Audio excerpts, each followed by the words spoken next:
Hello and welcome to the 5 most critical ways to plan a game changing year. This isn't about planning a pretty good year or a, a slightly better year. This is about a game changing year. And I'll tell you my story. Basically, this is a shot of global headquarters. This is my parents' converted garage in 2003. I am trained as an artist, but I'm really an entrepreneur who was trained as an artist instead of an artist who was trying to do something entrepreneurial. And so I had this idea that I wanted to build a new business, obviously in this picture from scratch, that would create visual presentations for trial lawyers and would specialize in medical legal images. And so I had no money to start the company with, and you can even see here where I had two chairs facing each other to serve as a table for this giant diagnostic film scanner that I had bought on eBay, and a fax machine sitting on some old storage in my parents' converted garage. So those were the humble beginnings back in 2003. I then progressed into a 500 square foot studio apartment that I got for myself. It was apartment 1104, but on my business cards, I put Suite 1104. So it looked like a real business. I had a 1-800 number ringing by my bed. I lived in there, I worked in there. Those are my parents' old dining room tables pushed together to make for a desk. I have no idea who that couple is in the picture frame there. I didn't have the time to actually put in a picture of somebody I cared about.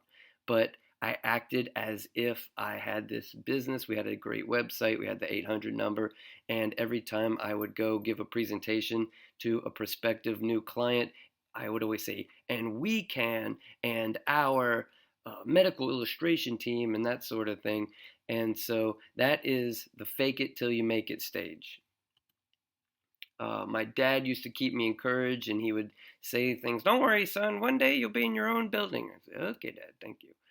But you have to believe in your dream, your purpose, and then you have to fight like hell for that dream until it eventually becomes real. Most people fight for it a little bit or fight for it for a little while, but you have to fully commit and go after that dream until it eventually becomes real, no matter how long that takes. And for me, fighting like hell for my dream meant working every night and every weekend and really making a lot of sacrifices. At 4 in the morning, I was downtown often, either coming or going to the office.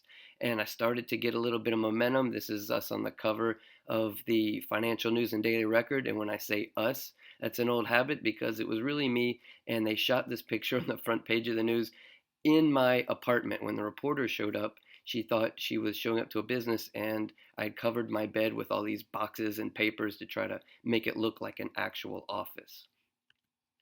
Then this is me on the cover of the Business Journal. Fortune magazine, a few years later, did a story about us. So within the first 4 years, we grew from just me in my parents' converted garage to a staff of 9 people. The fifth year, Fortune magazine did this spread about us with the headline "Innovators." Then CNN picked up the story, and this is us on the front page of CNN's website for their business section.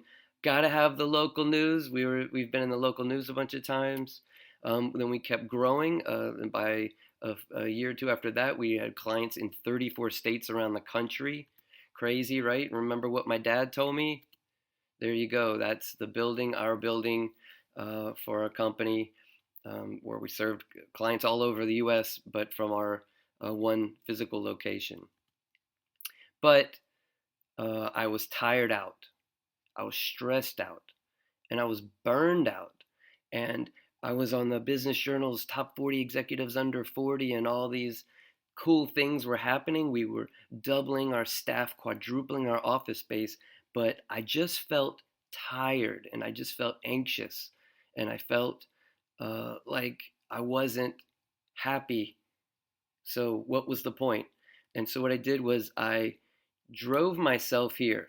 This is the Ritz Carlton in Amelia Island.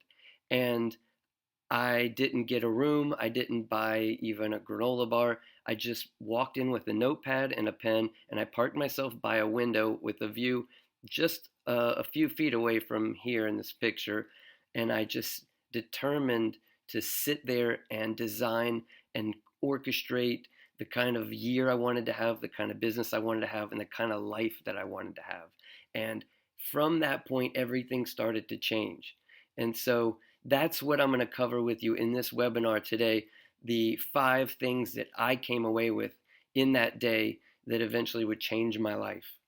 And number 1 was to physically get away from everything, not stopping for email, not stopping to answer a phone call, not stopping to answer a question from somebody that pops into your office, to not do the work, what you do, the in the business stuff, but to physically get away and go back to ancient times when nothing could distract you and a good old fashioned paper and pen and start thinking of everything that I could never have block time for if I was in the thick of the day to day stuff. Number 2, look at the entire year from 30,000 feet up. And that's the difference between how a random day feels versus looking at an entire 12-month period. When you look at an entire 12-month period, you can start to look at seasonality. If you know June is going to be a really slow month for you, then looking at the months leading up to that, you can start to formulate a plan so that you can build your business to compensate for that dip that usually comes. You can try to plan some time for you to get away and take a vacation, because once you're in it and you're just doing what you do day to day, week to week, it's hard to step away. But if you look at an entire year in advance, it's a lot more realistic to be able to do that.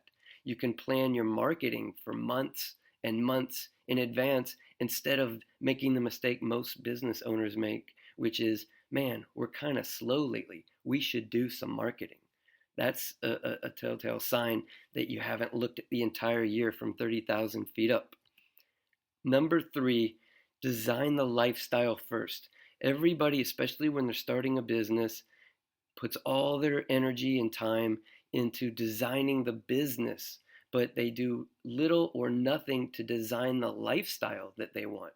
And what happens is your business will dictate the lifestyle that you live.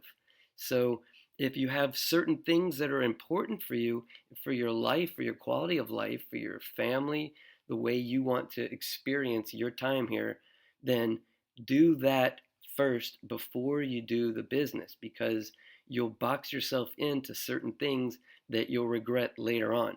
But if you design the lifestyle first, write the rules of what has to be for you to be happy first, then as you develop new ideas and create strategies, you can filter that against what you have determined is important for you in your life. If it's a great idea, but one of your rules is, I don't work on weekends, then you have to think about that before you just implement something and then you're missing your kid's soccer game for the 4th time this season. Design the lifestyle first. Determine what's important for you to be happy, fulfilled, and have the kind of relationships that you want to have, and then the business second. Number 4, be specific with strategies, tactics, and deadlines. Let's do more marketing this year is not a strategy or a tactic. Hoping to double in size is not a strategy or a tactic. Be very specific with exactly how you're going to do it. If you have a certain goal for the year, break that down by the month, by the week, by the day. Does your staff know what you need to bill out every single day to be on target? Do you know how many leads you need to be able to reach that goal? Do you know exactly when you need to accomplish certain things by? 3 months from now or 3 years from now is not a deadline, because if you set 1 year from now as a deadline, I guarantee you I could run into you in 2.5 months and you'll tell me, yep, I've got 1 year to double or whatever your goal is. But, for example, October 15th is not going to move. 1 year from now or 2 years from now or 8 months from now, that's a treadmill. That's permanently revolving 8 months from now, or 3 years from now, or 5 years from now. But when you declare a certain year and a certain date, that is a lighthouse in the ground and it cannot change. You can only fail to meet that deadline. And I've had this conversation with enough business owners to see it in their face when they know that they don't have that 3 months from now or 1 year from now or nothing at all. And you see it in their face when they say, oh boy, I really have to do this now. Number 5, get outside perspective and accountability to carry out the execution of the plan. Business owners don't have that many other people, if any, that they could get other opinions from, to brainstorm with, to bounce ideas off of, and to get outside perspective outside of their industry. If you take a bunch of lawyers and put them together, they'll talk about similar things and look at marketing and look at business in very similar ways. If they were to get opinions from somebody completely outside of the world, they'll get a fresh perspective they would never get from their peers.